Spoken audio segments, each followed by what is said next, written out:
하나님 아버지 앞에 기도할 수 있다는 것은 불신자로서는 생각도 하지 못합니다. 우리 신자만이 기도할 수가 있습니다. 기도가 뭡니까? 우리는 기도를 영혼의 호흡이라 그런 얘기를 합니다. 호흡, 숨을 쉬는 것인데 우리 예수 믿는 사람들은 영혼이 살아 있습니다. 그리고 믿지 않는 불신자들은 영혼이 죽어 있습니다. 살아있는 사람들은 반드시 숨을 쉬게 돼 있죠. 호흡을 합니다. 죽은 사람들은 호흡을 할 수가 없습니다. 할 필요도 없죠.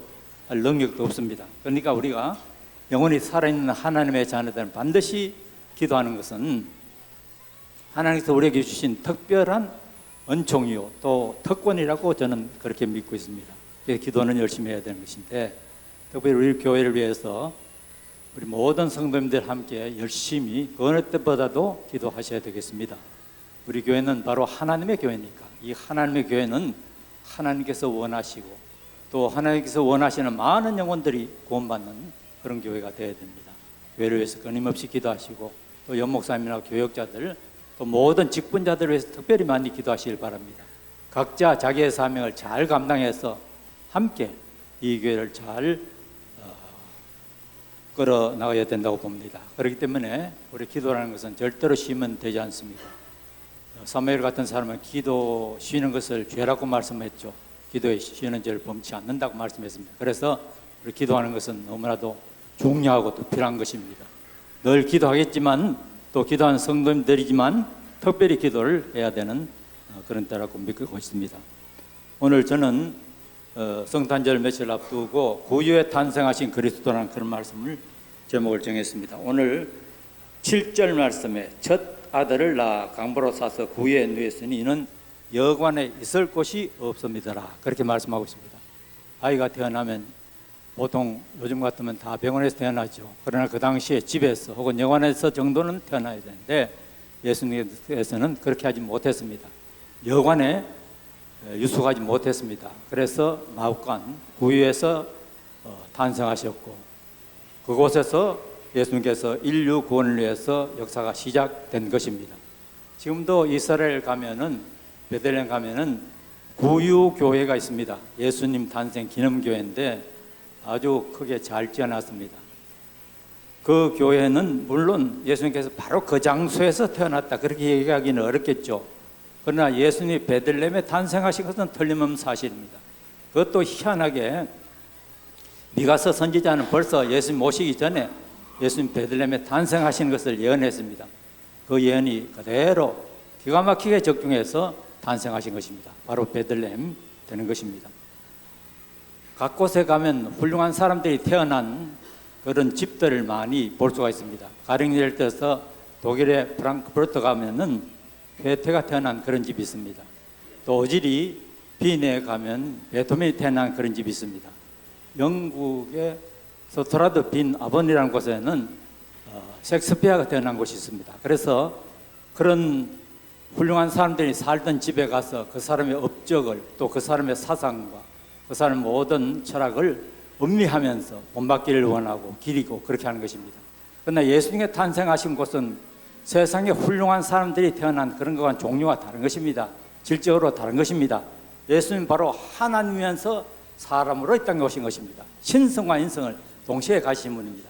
그분께서 탄생하신 곳이니까 세상에 훌륭한 사람들이 태어난 것과는 전혀 다른 것입니다. 그러니까 베들레헴 구유교회는 많은 순례자들이 그곳에 갑니다. 그래서 주님의 탄생을 음미하면서 그곳에서 기도도 하고 감사도 하고 그런 곳이 되었습니다. 그런데 예수님께서는 이 땅에 오셨는데 바로 인류 구원을 위해서 오셨습니다. 그렇다면 예수님을 모두가 다 환영하고 모두가 다 믿고 모두가 다 구원받아야 되는데 그렇지 않았습니다. 환영하는 부류가 있는가 하면 그 당시에도 거부하는 부류가 있었습니다. 거부하는 부류 중에서 한 사람 여관 주인입니다. 여관 주인은 아마 그 당시에 여러 사람들이 그곳에 몰려들었을 것입니다. 그 중에서 아마 돈 많은 추측이죠. 돈 많은 사람들에게 여관을 빌려주는 것입니다. 요즘은 그렇게 돈이 많은 것이 아니다고 우리가 알고 있습니다. 그래서 아마 돈의 눈이 어두워서 산모조차도 배척한 그런 사람이 되어버리고 말았습니다. 그리고 헤롯 왕은 본격적으로 아주 잔인하게 예수 그리스도 오심을 방해하고 또 아이들 다 몰살시키고 그렇게 엄청난 큰 일을 했습니다. 역사에서 보면 폭군들이 더 많이 있습니다. 소련이나 또 아프리카 등 여러 나라에 보면은 폭군들이 많이 있는데 그 중에 한 사람 김정은 같은 사람도 아주 잔인하죠. 우리가 보기에는 상당히 영양 같습니다만 아주 잔인성이 그게 있다는 우리 다 잘 알고 있습니다. 책에 이런 책이 한 권 있습니다. 핵을 가지고 도망친 101세 노인이라는 그 책인데 이 지은 사람이 스웨덴 요나손이라는 사람이 지었는데 그 소설입니다. 사실은 아닌데 아주 흥미진진하게 그를 지어 나가고 있는데 스웨덴 국민이 한 1,000만 됩니다. 1,000만 국민 중에서 120만이 그 책을 읽었다고 합니다. 세계적으로 1,500만의 독자를 가지고 있는 그 책입니다. 아주 훌륭한 작품이라고 하는데 소설입니다. 그래서 저는 평소에는 그런 소설을 별로 읽지 않습니다. 신학 서적이나 철학 혹은 사상 전집 이런 걸 좋아하는데 그 책 하도 유명하다 그러기에 사서 읽어봤습니다. 그 책을 보면 여러 가지 얘기가 많이 나옵니다. 101세 알렌이라는 이 노인이 생일을 맞이해서 축하하기 위해서 열 기구를 탔는데 사고로 말미암아 불시착하게 됩니다. 그래서 불시착한 곳이 어딨냐? 북한 선박인데 우라늄을 몰래 싣고 다니는 그 배에 불시착했습니다. 그래서 그곳에서 여러 세계 지도자들을 많이 만나게 됩니다. 그 중에서 트럼프도 만나고 메르켈도 만나고 김정은도 만납니다. 그 중에서 김정은이라는 사람은 그런 얘기를 했습니다. 그 책 121페이지에 보면은 평화가 뭐냐? 그거에 대해서 기술을 하는데 아주 엄청난 무기를 많이 갖는 것이 평화다. 그렇게 그는 주장하고 있습니다. 물론 소설이죠. 소설이지만 어느 정도의 일리가 저는 있다고 봐요. 그런 사람은 절대로 핵무기를 포기하지 않습니다. 생존 수단으로 알고 있습니다. 그래서 무기를 많이 가져야만이 평화가 유지된다. 말이 안 됩니까? 평화를 유지하려면 서로 사랑하고 서로 협력하고 화목해야 됩니다. 무기가 아닙니다. 그런데 김정은은 그런 사상을 가지고 있습니다.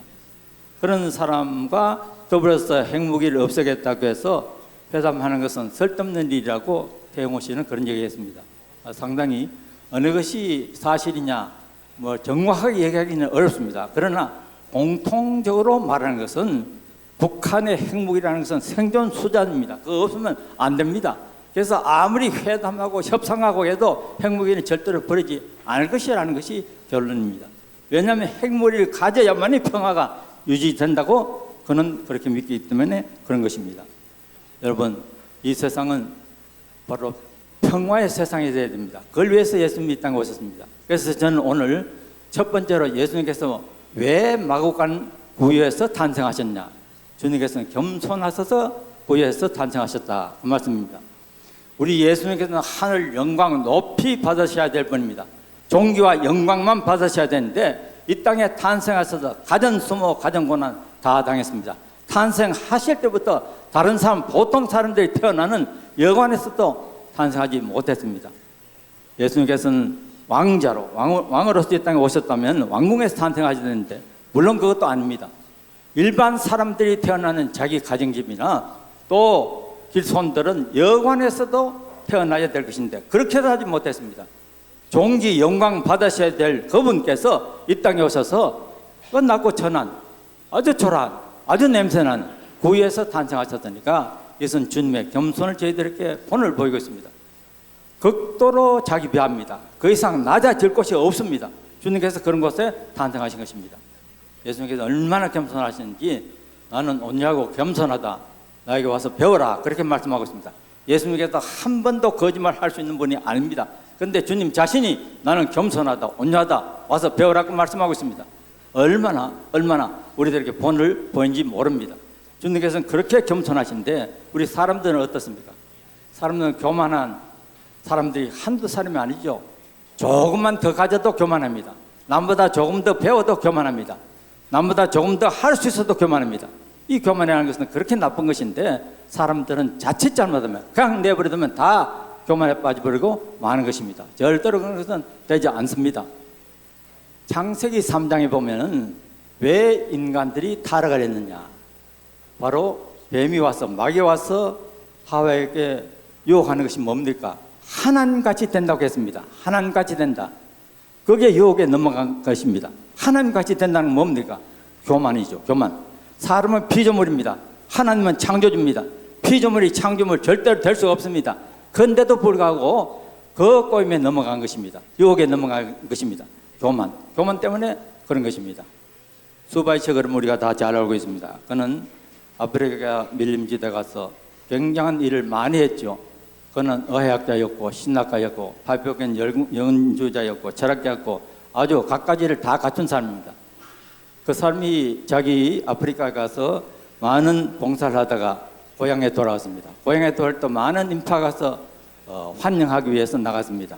아마 기차를 타고 오는데 1등실에 타고 있을 것이다 생각하고 사람들은 다 1등실에서 기다리겠는데 3등실에서 내려오는 거예요.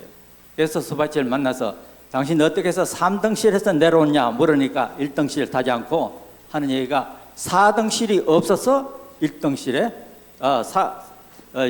4등실이 없어서 3등실에 탔다고 그런 얘기를 하더라는 것입니다. 여러분, 그분은 1등실에 얼마든지 탈 수 있는 분이죠. 그러나 그렇게 하지 않았다는 것입니다. 아까 말씀드린 김정은 같은 사람은 극단적으로 아주 잘하는 사람이죠. 자기 고모부도 처형하고 위복형도 죽이고 이렇게 한 사람이고, 수바이처 같은 사람은 그렇게 또 아주 겸허하게 겸손한 그런 사람이었습니다. 바로 예수 그리스도를 본받느냐 본받지 않느냐 따라서 이렇게 양상이 크게 달라지는 것을 알게 됩니다. 지금 우리 국민들이 나라를 위해서 많이 걱정하지요. 대통령이 한 번은 정신병원에 위문을 갔습니다. 위문을 가서 쭉 살펴보는데 환자들이 전부 나와가지고 환호성을 지르면서 아주 환영을 다 했습니다. 환영을 다 하고 하는데 한 사람이 저 뒤에서 고개도 들지 않고 뒤돌아서서 가만히 있습니다. 병원장에게 대통령이 물었어요. 저 사람 왜 저렇게 환영하지 않고 섰냐 물어보니까 하는 얘기가 저 사람 조금 전에 아침에 자기 본정신이 돌아왔는 사람이다. 그런 얘기가 들려요. 여러분 이해가 됩니까? 본정신이 돌아오면 환영하지 않고 정신병자들이 환영하는 그런 세대가 되었습니다. 우리는 나라 걱정을 많이 하고 있습니다. 여러분, 우리가 이 나라를 어떻게든 자유민주주의가 크게 발전해야 됩니다. 피로 세운 것입니다. 하나님께서 세워주셨습니다. 그런데도 불구하고 지금 종북이라든가 연방제는 절대로 안 됩니다. 공산주의는 종교를 인정하지 않습니다. 북한에 보면 철교교회가 있고 봉수교회가 있습니다. 그것은 하나의 정치적으로 세운 것입니다. 물론 그 교회 중에서 전부 가라지다 얘기할 수 있는 것은 아니죠. 거기에 처음에는 정치적인 의도로서 보냈더라도 그 와서 성령의 감동을 받고 예수 그리스도를 진실로 믿는 알고 성도가 있을 수가 있습니다. 그러나 국가에서 하는 정책은 바로 정치적으로 세웠다는 것입니다. 종교를 인정하지 않습니다. 태양은 두 개가 되면 안 된다는 것입니다. 태양은 한 개 있는데 또 다른 태양, 신이 있으면 안 된다는 것입니다. 종교를 인정하지 않습니다. 그동안 6.25 전쟁 때도 우리 기독교인들 얼마나 죽었습니까? 그래서 전쟁 경험 세대는 공산주의가 그렇게 좋지 않다는 것을 뼈저리게 느끼고 있습니다. 전후 세대는 잘 모를 수가 있습니다. 그러나 어른들의 얘기를 들어야 되죠. 요즘 어른들의 얘기를 잘 듣는 사람도 있고 좀 잘 안 듣는 사람들도 있는데 그런 것은 반드시 들어야 됩니다. 우리는 어떻게든 자유민주주의가 발전해야 됩니다. 시장 경제가 활성화될 수밖에 없는 거죠. 좋은 것은 아닙니다. 그러나 인간의 제도 중에서 그것은 최고라는 것이죠. 하나님 나라 가면 그것이 없습니다. 공산이라는 것은 뭡니까? 재산을 공평하게 나눈다는 것인데 사도행전 2장에 보면 재산 많이 있는 사람 팔아서 사도들 앞에 갖다 주고 사도들이 또 분배하고 그렇게 했습니다. 그것이 세월이 그렇게 오래 가지 못했어요. 인간 사회 집단에서는 그 공산이라는 것은 할 수가 없는 겁니다. 계속해서 오래오래 유지될 수 없다는 거예요. 자기 능력에 따라서 어떻게 할 수밖에 없는 것이, 그것이 그렇게 좋은 것은 아니지만 인간 세계에서는 그렇게 할 수밖에 없는 것인데 그게 바로 자유민주주의고 시장경제입니다. 어떻게 할 수가 없습니다. 공산주의라는 이름을 가지고 공산 독재가 되고 인민들은 굶주리고 또 굶어서 죽고 지도자 한두 사람 몇 사람만이 그렇게 호의호식 한다는 것은 말이 안 되겠습니까? 절대로 안 된다는 것이죠. 이 나라는 자유민주주의가 크게 발전하도록 우리가 기도해야 되는 것이고 고려 연방제라든가 혹은 종북이라든가 좌편향이라든가 이런 건 절대로 안 됩니다. 그 일을 위해서 우리가 늘 기도하는 것입니다. 예수 그리스도 정신을 본받으면 그렇게 될 수밖에 없는 것입니다. 주님께서는 이 땅에 탄생하시되 고대광실 높은 화려한 그런 집이도 아니고 또 왕궁도 아니고 아주 초라한 구유에서 탄생하신 것, 우리에게 너희들도 그렇게 살아라는 것을 말씀하고 있습니다. 얼마 전에 대구에서 그 목회자 연구 포럼이 있었습니다. 그래서 그때 한 세 사람 얘기를 했는데 저하고 세 사람명인데 다른 사람들 전부 다 박사 이렇게 목사님인데 끝에가 박사를 넣었어요. 저는 보은태 원로 목사, 거성교 원로 목사였는데 내가 대단히 기뻤어요. 박사 그거보다도 목사가 얼마나 좋죠. 저는 목사 되기 위해서 뭐 이렇게 공부하고 기도하고 그렇게 했죠. 박사 되기 위해서는 아닙니다. 제가 이 가운 입은 이게 제가 마음에 별로 들질 않아요. 왜 그러냐면 목사면 되지 다른 게 아무 더 이상 필요 없습니다. 근데 제가 그 학위를 받고 난 다음에 송남전 장로님 이런 분들이 살아 계실 때 굳이 맞춰야 된다고 해서 그때 아마 저 가운이 별로 좋지 않고 아마 맞출 때도 됐고 그래서 굳이 맞추라고 해서 이 맞춰서 어쩔 수 다른 게 입을 게 없어서 지금 이걸 입고 있는 것인데 저는 별로 좋지 않게 생각하고 있어요. 여러분 이걸 제가 좋아서 입는 거 절대로 아닙니다. 오해하시면 안 됩니다. 그래서 주님께서는 이 땅에 오셨는데 그렇게 낮고 천한 부에 탄생하셨는데 우리는 틈만 있으면 자꾸 높아질 겁니다. 틈만 있으면 자꾸 교만해집니다. 이것은 우리는 주님의 정신을 본받고 주님께서 삶의 모범을 우리가 본받고 그렇게 해야 되는 것을 반드시 기억하시길 바랍니다. 주님께서는 존귀 영광만 받으셔야 되는데 이 땅에 탄생하셔서 그렇게 초라하게 그렇게 자기 비하 자기 겸손을 저에게 본을 보였습니다. 그리고 두 번째, 왜 예수님께서 마구간 구에서 탄생하셨냐? 저는 이 낮고 천한 인간 구원을 위해서 초라한 구에서 탄생하셨다 그 말씀입니다. 다시 말하면 우리는 죄악으로 말미암아서 시궁창이 있습니다. 마치 마구간 구유에서 탄생하신 예수님 얼마나 마구간이 초라하고 얼마나 악취가 나겠습니까? 그처럼 우리는 죄악의 구렁텅이에서 죄악의 악취나는 사람들입니다. 그런 사람들을 구원을 위해서 마구간에서 탄생하신 것입니다. 주님께서는 마구간에 탄생하셔서 죄악의 시궁창에 있는 우리들 구원하기 위해서 이 땅에 오셨다는 그 말씀을 드리고 있습니다. 예수님 이 땅에 오셔서 많은 고난을 받으셨죠.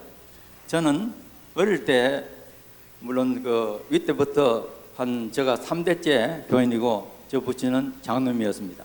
옛날에는 장로 부인은 교회에서 아예 직분도 없었습니다. 평생 동안 그 아무 직분 없이 살다가 그냥 시골 교회니까 1년에 한 번씩 순행 목사님이 오십니다. 임명도 하고 성찬식 당하고 그래서 오시면 우리 집에서 늘 어머니가 대접하고 그렇게 하시는 것을 저는 어릴 때부터 보았습니다. 그래서 어머니가 너는 어떻게든 목사 돼야 된다고 해서 어릴 때부터 저를 위해서 기도했고 저는 목사 외에 다른 것을 별로 생각하지는 않았습니다. 어머니 기도하셨고 그걸 원하셨고 그런가 보다 해서 그 길을 계속 따라갔는데요. 옛날에는 마치 목사 아내들이 뭐 다른 직분이 없지 않습니까? 어떤 교회는 또 직분 주기도 합니다만 그게 그렇게 좋다고 저는 생각하지 않습니다. 그런데 장로부인도 그렇습니다. 옛날 장로부인은 아예 직분이 없습니다. 그냥 봉사만 하고 이렇게 했는데 교회에서 한 장로님, 그때 장로님이 시골 교회니까 두 사람이 있었어요. 두 사람, 저 부친하고 다른 사람 한 사람 돼 있었는데 장로님 기도하실 때 날 기도하는 제목이 뭐냐면 걸레보다 못하고 벌레보다 못한 이 죄인들을 용서해달라고 그렇게 기도하시더라고요. 그래서 저는 어린 마음에 왜 사람이 걸레보다도 못하고 왜 사람이 벌레보다 못할까? 그건 아닌데 생각했습니다. 사람은 하나님의 형상인데 아주 존귀 영광 얼마나 좋습니까? 그런데 걸레보다 못하고 벌레보다 자꾸 그렇게 기도하시는 거예요. 그런데 그 당시에는 그게 옳지 않다고 생각했는데 세월이 흘러서 저는 그것이 어떤 생각을 가졌냐면 범죄하는 그 순간 죄를 짓는 그 순간에 잘라놓고 보면 사실 벌레보다 못하고 걸레보다 못한 것이 틀림없습니다. 범죄할 때는 바로 걸레는 범죄하지 않습니다. 벌레도 범죄하지 않습니다. 인격체가 아니기 때문에 그런 거예요. 그런데 또 에베소 2장 1절 말씀에 보면 허물과 죄로 죽었던 너희를 그러면 죽었다고 말씀하고 있습니다. 우리가 기도할 때 죽을 수밖에 없는 죄인들 용서해달라고 기도하죠. 그 말이 전혀 틀렸다고 얘기하기는 어렵지만 죽을 수밖에 없는 사람은 과거에도 죽었을 수 있고 아직까지 죽지 않았고 미래에도 죽을 수도 있는 것입니다. 죽을 수밖에 없는, 미래에도 죽을 수밖에 없는 그런 사람이 있습니다. 그러나 허물과 죄로 죽었던 건 이미 우리가 죽었습니다. 우리는 죄 때문에 이미 죽었던 사람들이에요. 이 죄 때문에 죽었던 시궁창에, 죄의 시궁창에 있는 우리를 구원하기 위해서 예수님께서 이 땅에 바로 구유에서 탄생하셨다는 것입니다. 초라하고 냄새나는 구유에 탄생하신 것은 죄악에 초라하고 죄악에 냄새나고 악취나는 우리 인간들을 구원하기 위해서 예수님께서 이 땅에 오신 것을 꼭 기억하셔야 되는 것입니다. 우리 예수님께서는 이 땅에 오셔서 많은 고난을 받으시고 우리를 구원해 주셨습니다. 바울 사도 같은 분은 뭐라고 얘기했습니까? 나는 죄인 중 괴수라고 말씀했죠. 괴수란 것이 첫째다, 으뜸이다, 그 뜻입니다. 첫째고 으뜸이다. 우리는 바울 사도 같은 분은 대신학자입니다. 대전도자입니다. 굉장히 훌륭한 사람입니다. 업적이 얼마나 많습니까? 신약 거의 절반 이상을 물론 성령의 감동을 받아서 기록을 했습니다. 그렇게 우리가 보기에는 훌륭하고 그렇게 뛰어난 사람인데도 불구하고 죄인 중 괴수라고 했습니다. 남보다 자기는 죄인 중에 어떤이고 죄인 중에 첫째라는 것입니다. 하물며 우리에게 했습니까? 우리는 보잘것없는 죄인들입니다. 그런데도 불구하고 우리 자신들이 때로는 망각할 때가 많이 있습니다.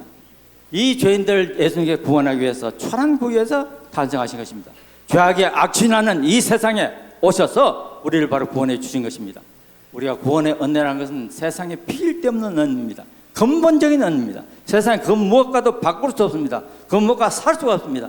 여러분 구원의 은혜에 대해서 잠시라도 망각해서는 되지 않습니다. 잠시라도 소홀히 생각해서는 되지 않습니다. 구원의 은혜보다 더 큰 은혜는 없습니다. 우린 다 죄인입니다. 그런데도 불구하고 우리 예수를 믿고 구원받았다는 것은 하나님께서 우리에게 주신 크나큰 은혜입니다. 세상에 어떤 것 가지고 구원받을 수가 없습니다. 인간의 노력이나 인간의 고행이나 인간의 어떤 행위나 그런 거 가지고 절대로 구원받지 못합니다. 우리 예수 그리스도께서 피 흘려 돌아가시고 우리를 구원해 주셨습니다. 이 땅에 탄생하시고 많은 구원을 받으시고 우리를 구원해 주셨습니다. 여러분 구원에 대해서 늘 감사하면서 늘 하나님 앞에 영광을 돌려야 되는 것입니다. 그래서 초라한 마구간 구에 탄생하신 것은 초라하고 악취나는 죄악의 시궁창에 있는 우리들을 구원하기 위해서 예수님께서 이 땅에 오셨다는 것입니다. 세 번째는 왜 예수님이 구에서 탄생하셨냐? 여러분 가만히 생각해 보세요. 예수님 마구간에서 탄생하시니까 그 마구간은 더 이상 마구간이 아닙니다. 뭡니까? 예수님이 탄생하신 곳으로 변화가 되더라는 겁니다. 예수님이 탄생하셨기 때문에 마구간이 아니라 이제는 예수님의 탄생하신 곳이 됐습니다. 획기적으로 달라진 것입니다. 근본적으로 달라졌습니다. 아주 극과 극이 됐습니다. 말들이 오가는 마구간이 아니라 바로 예수님 신과 신성과 인성을 동시에 가진 예수님이 탄생하신 곳으로 변화를 받습니다. 이것은 주님께서 이 땅에 탄생하심으로 말미암아 인간 역사를 근본적으로 바꿔놨습니다. 주님께서 오셔서 그렇습니다.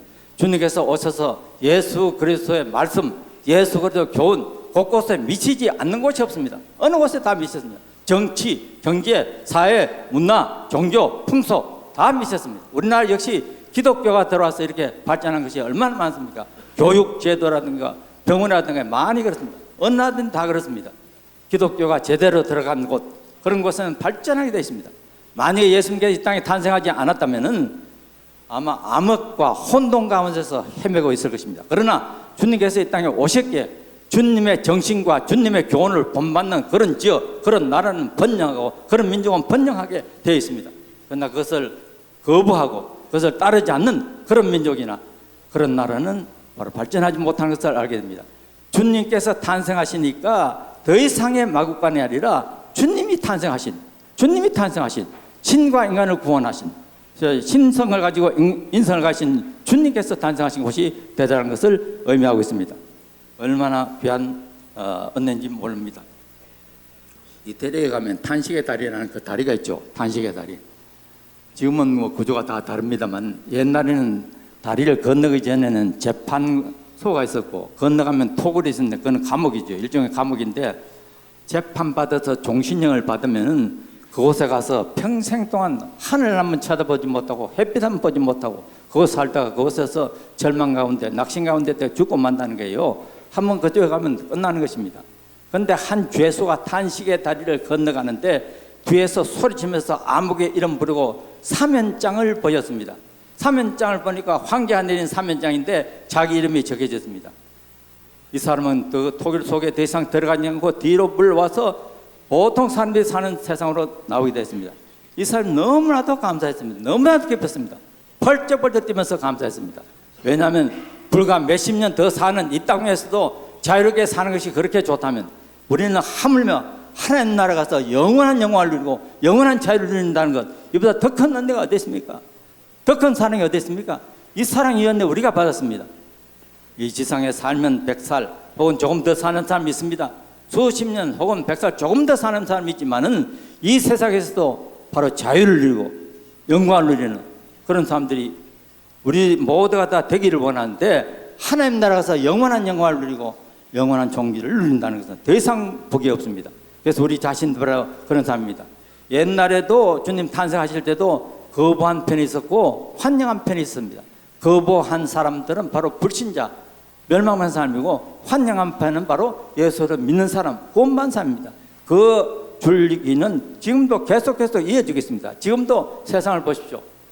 여러분 아는 사람들 중에서 아직까지 거부한 사람이 많이 있습니다. 멸망 상태에 있는 사람이 많이 있습니다. 우리는 구원받았습니다. 우리는 환영합니다. 성탄절만 되면 안타까운 일들이 한두 가지가 아니죠. 세월이 흐를수록 예수님 빠져버립니다.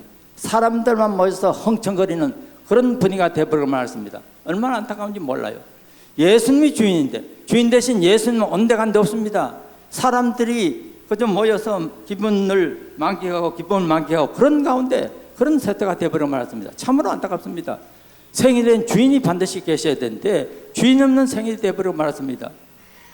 우리는 이런 세월 속에 살고 있는데, 우리 기독 신자만은 세월이 흘수록 더욱더 환영해야 됩니다.